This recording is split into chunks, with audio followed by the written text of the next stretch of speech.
that they know that we all know. It is an unwritten rule in magic that sooner or later, yes, you too will eventually perform for Penn Teller on Fool Us. And when you do, when you crush that performance, when the applause washes over you, that's when it'll hit. The realization that your job is only half done. The magic is only half your performance. The rest is the bits of business you do to keep the conversation afloat live on national television. Once I realized this, I made sure I was prepared for this moment. Some people want to see the bill after I'm done. But what I did was nothing compared to the genius of our friend Joe Diamond. I wrote this down before I even came out here. Correct! Yeah. You're about to learn primetime television magic. Get ready, it's good stuff. Are you telling me that we're gonna learn the exact trick that you performed on primetime broadcast television? Exactly. Show it, perform it. All right. We're gonna remove the jokers from the deck, and you're going to play the part of Penn and Teller. I could do that. You need to remember 2 cards. Okay, all right, I'm ready. Yes, cut about a third of the deck right here, Okay. and cut another third about there. Now, you're a magician, so you remember that this is the original top of the deck. You could have done some kind of fancy card control. Or known something about it. I could also know something about the bottom. But this you cut out of the middle. Yes. There's nothing I could know about that packet. So take a look at the top card. Don't let me see it. Okay. Maybe show it to the camera. All right. Put it back on top. Now shuffle that packet. All right, yep. Come on, really shuffle. Okay, Come on. really shuffle. Got it, really got it, shuffle. got it. Yeah, All right, exactly. all right. When you're done shuffling them, put them there. Okay. Now, this is the original top pile, so I could know something about it. Right. So shuffle those cards so I know nothing about that pile. And put them back here once you know they're shuffled. Okay. Now there's nothing I know about that packet. Correct. Take a look at that top card. Remember that. That'll be card number dos. And you haven't shuffled these yet, so shuffle those, No. Okay. Wow. right? Yep. Drop those on top, Okay. Yep. okay? You wanna shuffle those once more? Sure. Just a cut. There you go. Okay. Put those on top. Holy cow. That's pretty fair, right? I haven't even touched the cards. That's right. Brian, think of the first card. Okay. Yep. It's black. Yes. It's a spade. Yes. I know exactly what it is. Here, look. I believe this is card number 1. Brian, Okay. think of the second card. Yeah.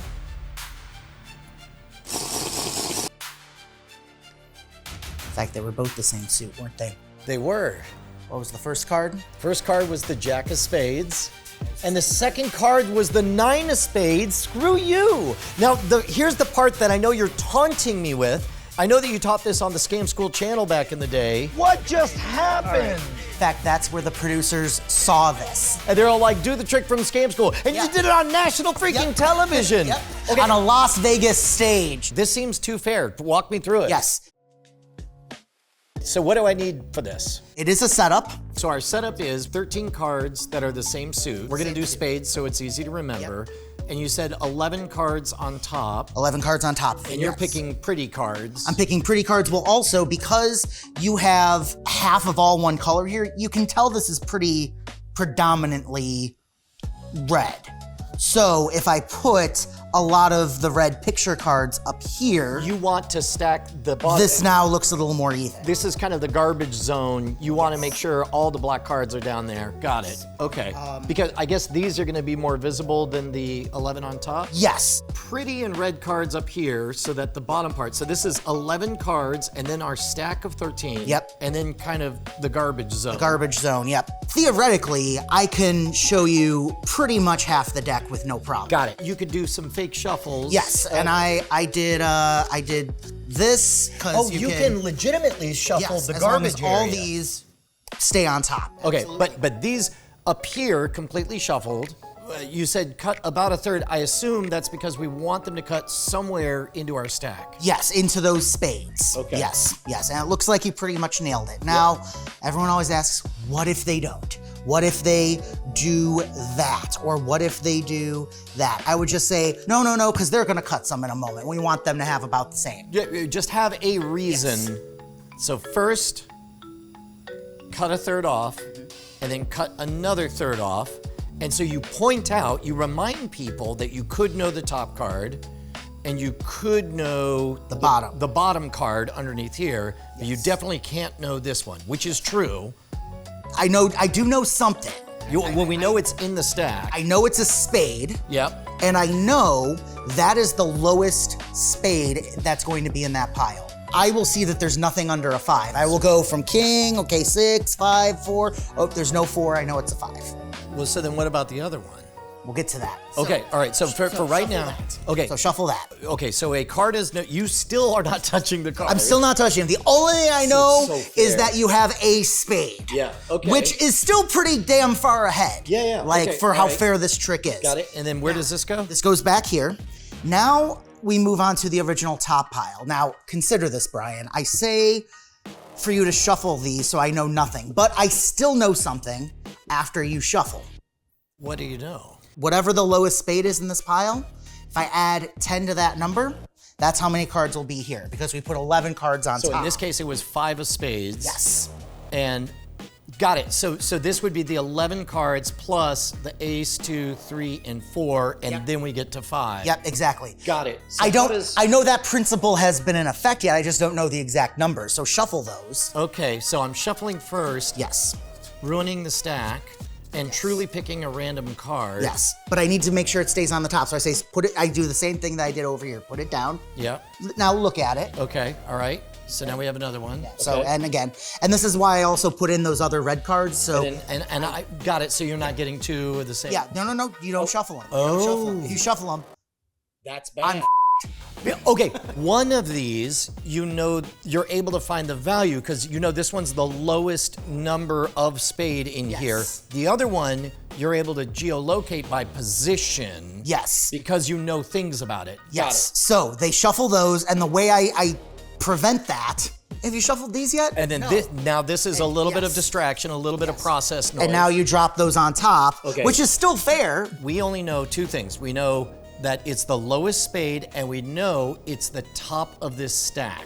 Yes, Got it. yes. So now, while we've buried it this way, it's still the same number of cards up from the table. So this goes on top here. Can I speculate from this point? Sure. I assume you know that in the top, there's gonna be a bunch of spades, and you're gonna pick the lowest one. So in this case, we're gonna see, okay, here's a whole bunch of spades, and now we're into the garbage area. Okay, okay, got it. So remember that the top block and the bottom block are 2 vectors. So in this case, you're gonna figure out that the lowest spade is this 5 of spades. So you're gonna know that, and now you're thinking 5 plus 10, because it's gonna be 5, 4, 3, 2, ace, 1, 2, 3, 4, 5, 6, 7, 8, 9, 10, 11. Yes. Am I doing this right? Yes, that exactly is how the method does work. When you're doing it, you're just gonna count to 15. You're just gonna add. This is one of those, don't worry about why it works, just know that it works. Yes. I think I could do this for you now. I think so too. Okay, I'm gonna talk through it as I do it. Okay, all right. Throw the ace on there. All right. I'll get. So there we go. I'm gonna put 11 on top. So I've got 11 of weighted. We've got our stack, and we've got garbage on the bottom. Yep. So if I want to, I could kind of flash the garbage on the bottom by taking out the jokers, and then I could shuffle up the cards really, really good, make sure that there's no way for me to know where the cards are. Do me a favor, Joe. I want you to cut a third off to this side, and now I want you to cut another third over there. We both know this is the top of the deck, and I could know what the top card is. We both know this was the bottom of the deck, and I could know what the bottom card is. But we know that I couldn't know nothing about what you picked for this one card. That is indisputable. Go ahead and take a look at that card. Got it? Did you show the camera? Yes. Great. What should I do with it? Put it right back. Okay. You know what? Shuffle up those cards. It's so weird to be. I'm flying without a net because I'm just like it'll be fine. It'll be fine. You've never done that as a magician. You've never truly not known what the card is and truly not let them shuffle it back. It's not time for me to know yet. yeah, Okay, exactly. all right. Exactly. And then put it back when you're done. Now remember, this was the top card on there, so why don't you shuffle those up? Shuffle those up as much as you want until you're absolutely certain there's no way I can know where it is. And then put them right back there. Okay. All right, now take a peek at that top card. You got it? Yes. Okay, all right, put it back. All right, now, here's a completely superfluous third step. Shuffle those cards, just so you remember that everything got shuffled. Yep. And now I know that it's the top of the bottom stack. And now put this one over on top.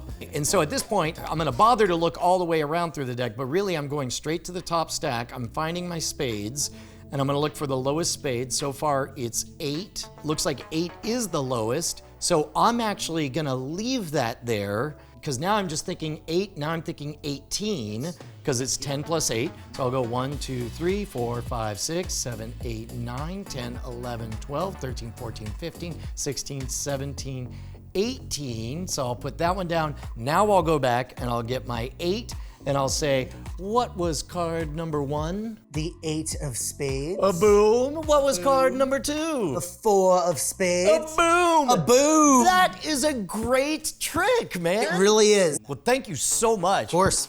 That's awesome. Thank you so much to Joe Diamond for sharing this absolute miracle twice. It is the weapons grade magic, the kind you could do on primetime television. Head on over to joediamondlive.com and check out his show. And meanwhile, I've got news for you guys. Look, everyone's asking me, where can I see all of the good episodes of Scam Nations, aka the ones with Josie in it? And I don't want to sit through commercials, I don't want to hunt and peck through things, and I don't want to need to be connected to the internet. Whatever happened to just buying things? Well, I'm bringing it back. If you head on over to josie.scamstuff.com, you will find Volume 1 of the Josie Chronicles. 29 tricks totaling 3 hours and 28 minutes. All meat, no fluff, no filler. Head on over to josie.scamstuff.com and pick up the 5 gigabyte, 3.5 hour extravaganza. Bye.